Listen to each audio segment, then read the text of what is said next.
तो दोस्तों स्वागत है आप सबका अपने चैनल पर। आज हम सीटेट ईवीएस पेडागोजी के पीवाईक्यू लेकर आए हैं। टॉप 30 पीवाईक्यू हैं जो, और ये जो 10-11 जनवरी 2022 को जो पेपर हुआ था सीटेट का, उसमें ईवीएस के पोर्शन की पेडागोजी हम आपके सामने आज लेकर आए हैं। और बहुत अच्छे अच्छे क्वेश्चन है। ये सारे क्वेश्चन प्रीवियस ईयर क्वेश्चन जो होते हैं एग्जाम्स में रिपीट होते हैं बार बार, इसीलिए वीडियो पर अगर आप नए हैं तो चैनल को सब्सक्राइब कर लीजिए। अगर आपने पिछली वीडियो नहीं देखी तो चैनल में डिस्क्रिप्शन का लिंक दे दूंगा, आप वहाँ से जाकर वीडियो को देख सकते हैं। क्वेश्चन नंबर फर्स्ट देखते हैं क्या है।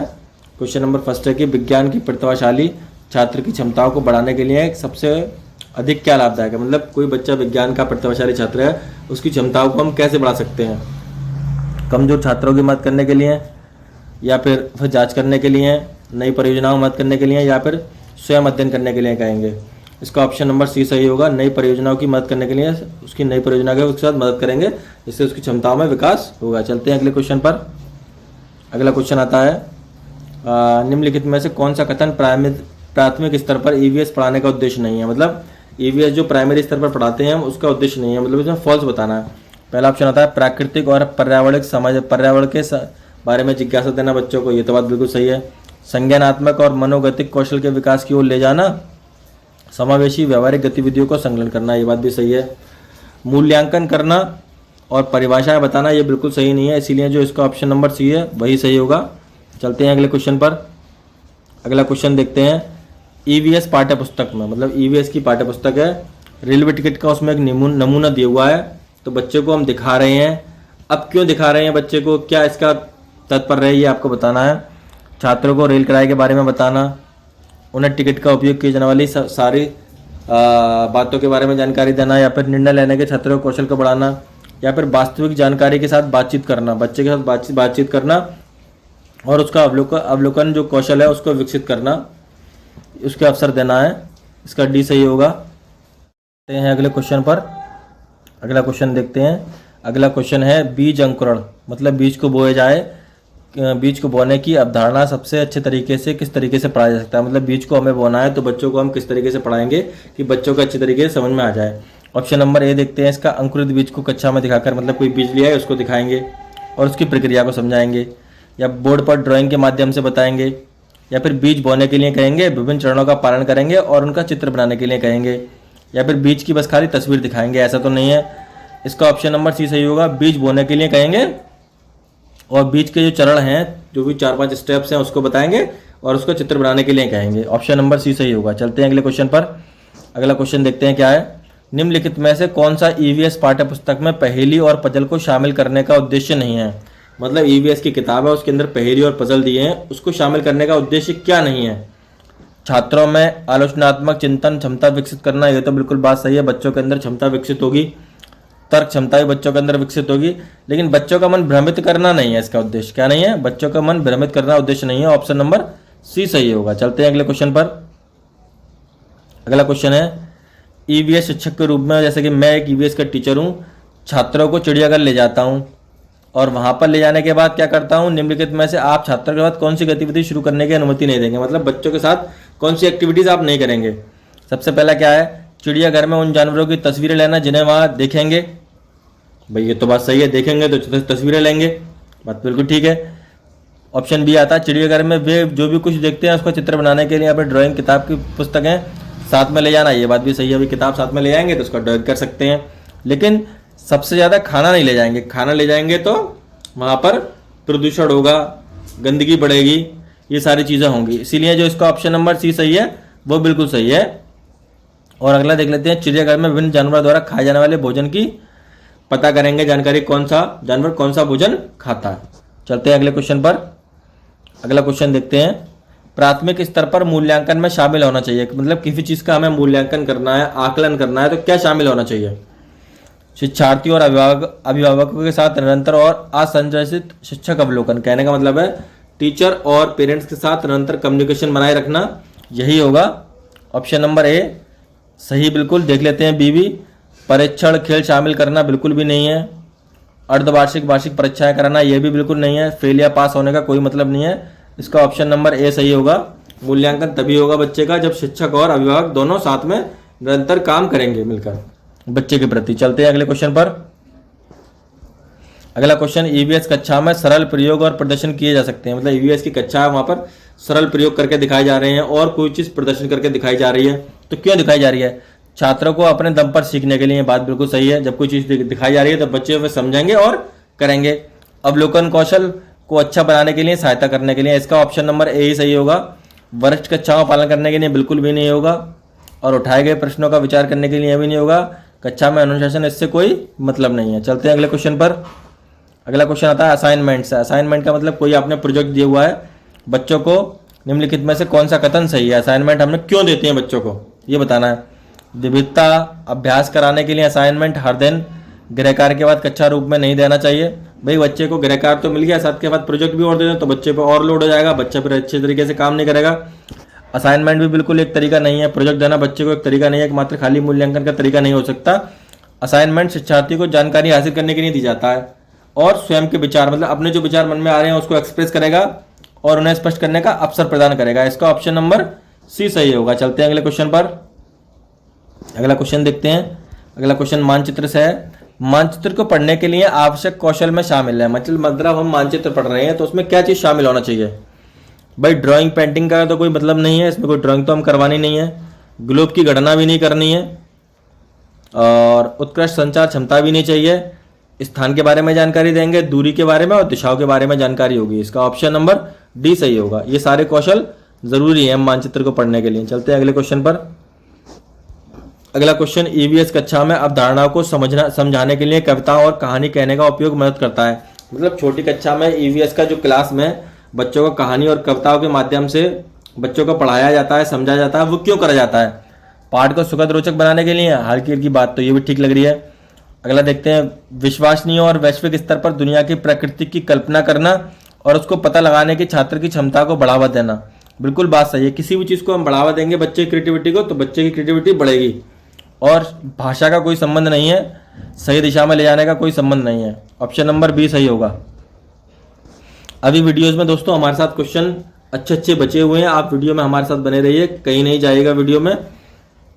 देखते हैं अगला क्वेश्चन, ईवीएस कक्षाओं में शिक्षार्थियों को हाथों पर गतिविधि, मतलब हाथों पर गतिविधियां और जांच में शामिल करना चाहिए क्योंकि इससे उन्हें मदद मिलती है। मतलब ईवीएस की कक्षा में बच्चों को, शिक्षार्थियों को हाथों पर गतिविधियां, हाथों से गतिविधियां कराई जानी चाहिए, एक्टिविटीज। तो इसमें उन्हें किस चीज़ में मदद मिलती है? अपने वातावरण में स्वतंत्र रूप से घटनाओं का अन्वेषण, मतलब अपने वातावरण के अंदर जो भी घटनाएं घटित हो रही हैं उस पर रिसर्च करते हैं, अन्वेषण करते हैं बच्चे जो है। इसका ऑप्शन नंबर ए ही सही होगा। चलते हैं अगले क्वेश्चन पर। अगला क्वेश्चन है, एक शिक्षिका, मतलब एक टीचर है, अपने छात्रों को पीटी सरीसृप के बारे में पढ़ाते हुए, मतलब सरीसृप का एक पाठ पढ़ा रही हैं, वह कई उदाहरण देकर पाठ शुरू करती हैं और छात्रों से उन विशेषताओं को खोजने के लिए कहती हैं जो उनके पास है, मतलब उनके अंदर जो क्वालिटीज़ हैं उसे खोजने के लिए कहती है। वह उपयोग किसका कर रही हैं? वह प्रेरक दृष्टिकोण का कर रही हैं। किसका कर रही हैं? प्रेरक दृष्टिकोण का उपयोग कर रही हैं। ऑप्शन नंबर ए सही होगा। अगला क्वेश्चन देखते हैं। दोस्तों अभी आपके पेपर में सीटेट के एग्जाम में अभी 1-1.5 महीना बाकी है। आप हमारे साथ जुड़े रहिए लगातार। हम आपको अच्छे वीडियोस प्रोवाइड कराएंगे। अगर आप चाहते हैं ऐसे वीडियोस हम आपको डेली दें तो आप हमें कमेंट सेक्शन में बता सकते हैं। देखते हैं क्वेश्चन क्या है। कक्षा 5 के छात्रों के लिए एक शिक्षक जानवरों के बोझ पर एक कक्षा ले रहा है। मतलब एक टीचर जो है छात्रों के साथ एक कक्षा 5 में पढ़ा रहा है, जानवरों के ऊपर चर्चा करने से पहले वह एक वीडियो दिखाती है। मतलब एक महिला है, वो एक वीडियो दिखाती है जहां एक गधा सामान से भरा हुआ है। मतलब एक गधे पर सामान लोड है और वो गधा चलते समय लंगड़ा रहा है। शिक्षक अपने छात्रों के साथ चर्चा करने की कोशिश कर रही है। मतलब टीचर जो है वो अपने बच्चों को क्या बताना चाहती है इसके माध्यम से, ये हमें बताना है।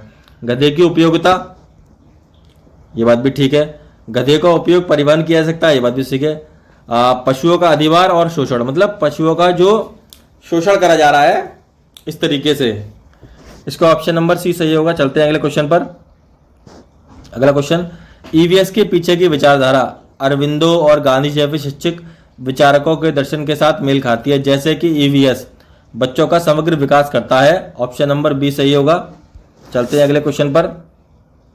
अगला क्वेश्चन देखते हैं क्या है। ईवीएस वर्ग के लिए बच्चों के प्रश्न महत्वपूर्ण हैं क्योंकि वे एक संकेतक हैं। मतलब इंडिकेटर किस चीज़ के हैं? बच्चे क्या जानना चाहते हैं, इस बात के इंडिकेटर है। ऑप्शन नंबर बी सही होगा। अगला देखते हैं क्वेश्चन क्या है। ईवीएस में स्टोरी टेलिंग एक प्रभावी शिक्षण रणनीति है, मतलब ईवीएस के अंदर आप किसी पार्ट को पढ़ा रहे हैं तो स्टोरी के माध्यम से पढ़ा रहे हैं तो वो किस तरीके की रणनीति है। यह दूसरे के संदर्भ में स्थिति को कल्पना करने की क्षमता विकसित करता है। ऑप्शन नंबर बी सही होगा, पाठ को रोचक बनाता है साथ में, लेकिन सबसे बेटर जो आंसर है इसका ऑप्शन नंबर बी है। अगला क्वेश्चन देखते हैं।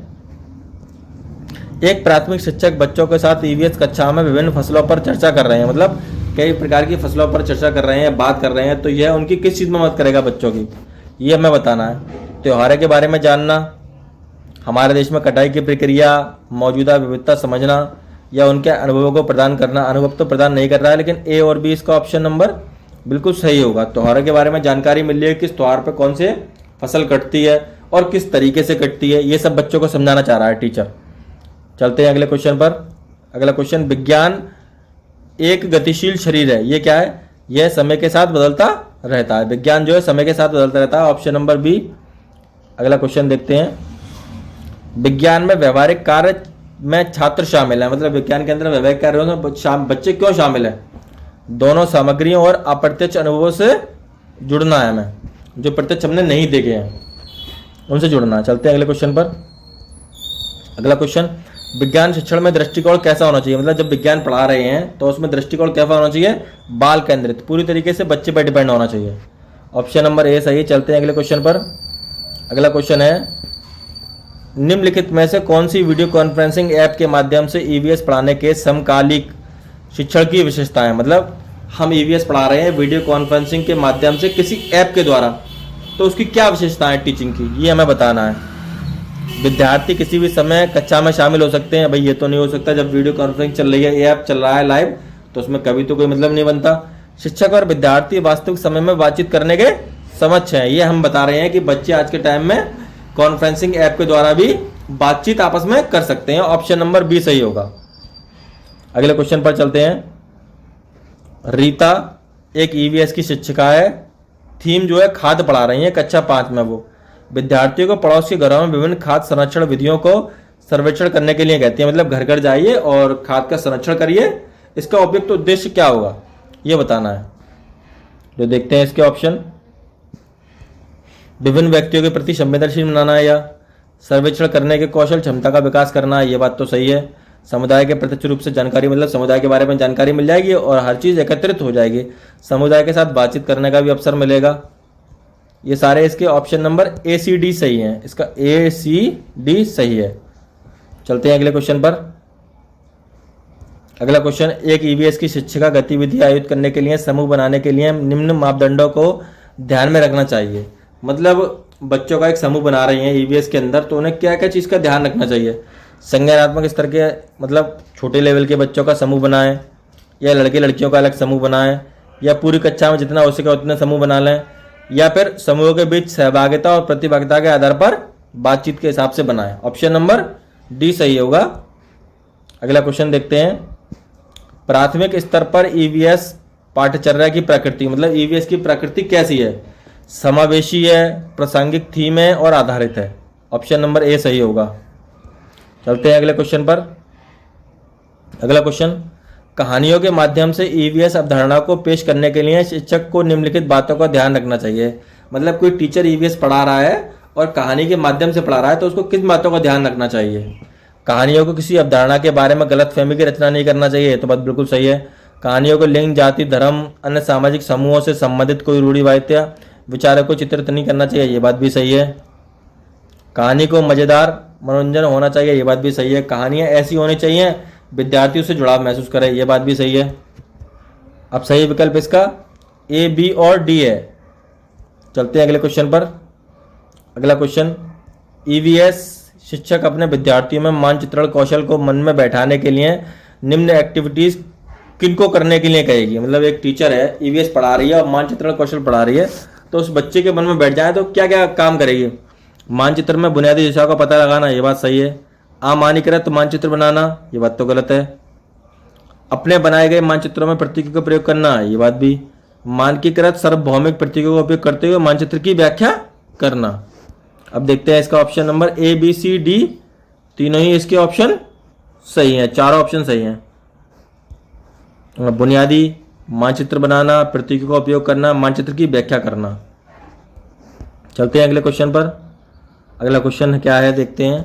अगला क्वेश्चन है, एक ईवीएस शिक्षिका एक चर्चा के दौरान, मतलब एक चर्चा कर रही है टीचर जो है कि राजस्थान के गांव के लोग स्थानीय रूप से उपलब्ध सामग्री से अपना घर बनाते हैं, मतलब राजस्थान में जो सामग्री उपलब्ध है उससे घर बनाते हैं, जबकि मुंबई जैसे शहरों में लोग सीमेंट से, ईंट से, कांच से, टाइल से आदि सामग्री से अपना घर बनाते हैं। इस पर चर्चा आकलन करने के लिए सीखने का प्रतिफल क्या है? वो तुलना कर रही है और विश्लेषण कर रही है। ऑप्शन नंबर डी सही होगा। चलते हैं अगले क्वेश्चन पर। अगला क्वेश्चन, एक ईवीएस शिक्षिका चाहती है कि उसके विद्यार्थी पानी की बर्बादी करने वाले लोगों के विभिन्न दैनिक गतिविधियों का, व्यवहारों का पता लगाएं, मतलब जो लोग पानी की वेस्टेज कर रहे हैं लगातार, तो उसके लिए सबसे अच्छी रणनीति क्या होगी, सबसे उपयुक्त उद्देश्य क्या होगा।